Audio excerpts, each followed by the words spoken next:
Selesai nih. Siapa yang tidak kenal dengan B.J. Habibie?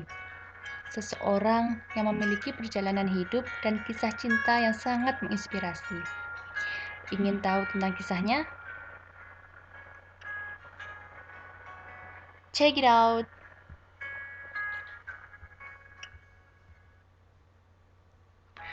B.J. Habibie lahir di Parepare, Sulawesi Selatan pada 25 Juni 1963.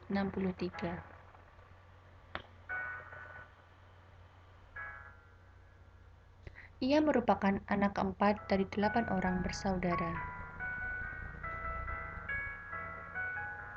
Habibie atau yang akrab dipanggil Eyang Habibie, anak dari Alwi Abdul Jalil Habibie dan R.A. Tuti Marini Puspawarjo yang merupakan keturunan Jawa Bugis.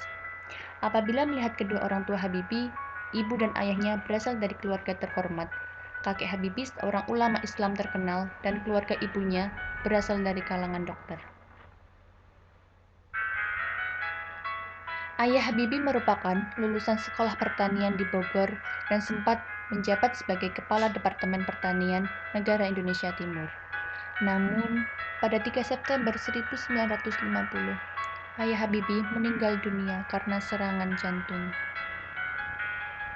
Habibie pernah bersekolah di HBS atau Hungary Burger School, namun pada tahun 1950 ia harus pindah ke Bandung ke sekolah Government Middlebury School, lalu melanjutkan sekolah SMK Lyceum di Dago.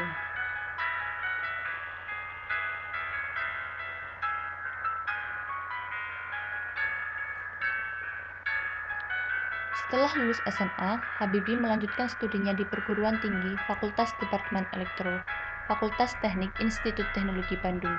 Selama menjadi mahasiswa ITB, Habibie sudah tertarik pada bidang pesawat terbang. Salah satu hobinya yaitu aeromodeling.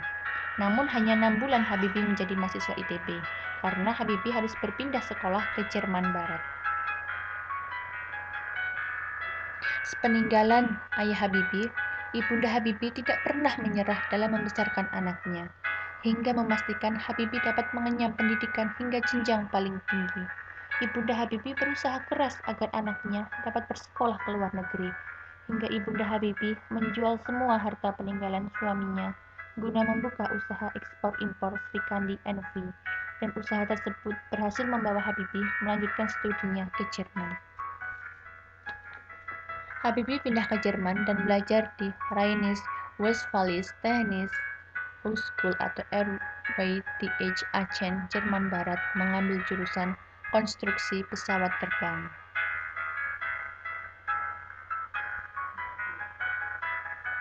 Habibie meraih gelar insinyur dengan rata-rata 9,5 pada jurusan konstruksi pesawat terbang pada usia 24 tahun.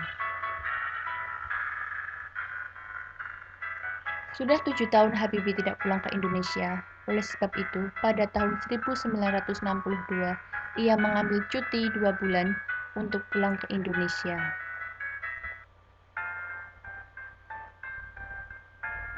Saat pulang ke Indonesia, Habibie merasa terpesona melihat penampilan Ainun yang menurutnya telah berubah banyak. Candaan yang dulunya dilontarkan untuk Ainun sebagai gula Jawa, kini berubah menjadi gula pasir.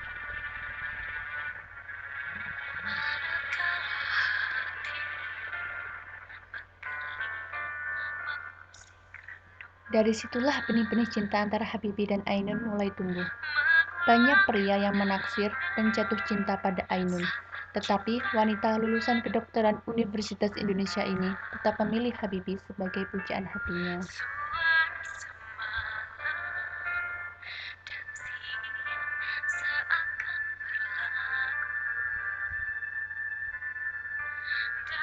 Ketika lamaran Habibie kepada Ainun diterima, Habibie memperpanjang cutinya menjadi 3 bulan untuk melangsungkan pernikahan dengan Hasri Ainun Besari, gadis Semarang yang lahir pada 11 Agustus 1937.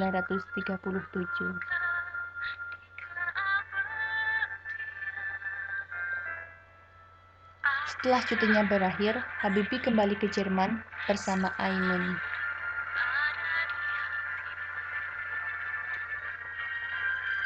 Mereka hidup prihatin di Jerman. Gaji Habibie pas-pasan. Ia Ia hanya bekerja setengah hari karena harus menyelesaikan promosinya.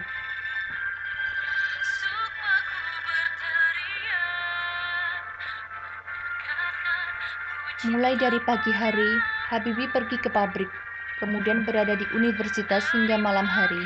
Biasanya jam 10 hingga jam 11 malam, Habibie baru tiba di rumah dan selanjutnya menyelesaikan disertasinya.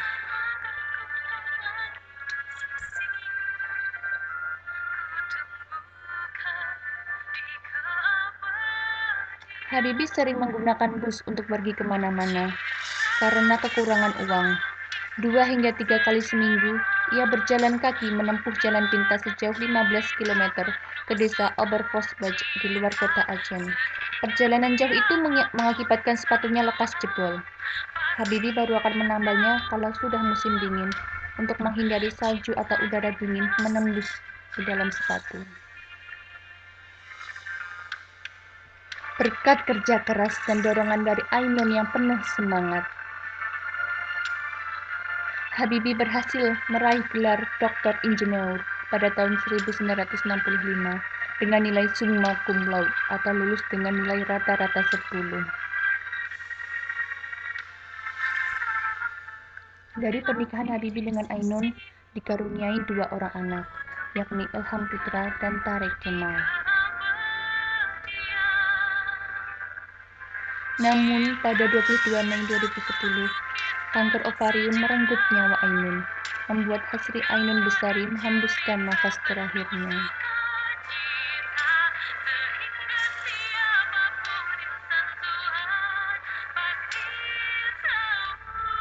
Cinta Habibie pada Ainun tidak terpisahkan oleh maut. Setiap Jumat, ia selalu ziarah ke makam Ainun dan mengirimkan doa setiap malam.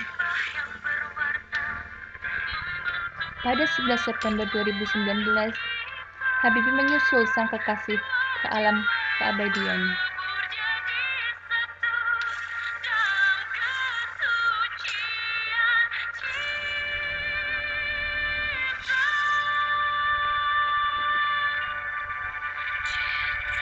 Saya tidak mau istri saya dimakamkan di Taman Makam Pahlawan kalau saya tidak di sebelahnya. Saya tidak lagi takut mati karena saya tahu siapa di sana yang akan menyambut saya pertama kali. Bukan hanya ibu saya, tetapi juga Ainun. "Hei, kamu sekarang di sini juga ya?" kata Habibie menirukan mendiang istrinya. Habibie kini telah menemui cinta sejatinya, Ainun, di keabadian. Selamat jalan, Eyang. Selamat jalan, Ibunda Ainun.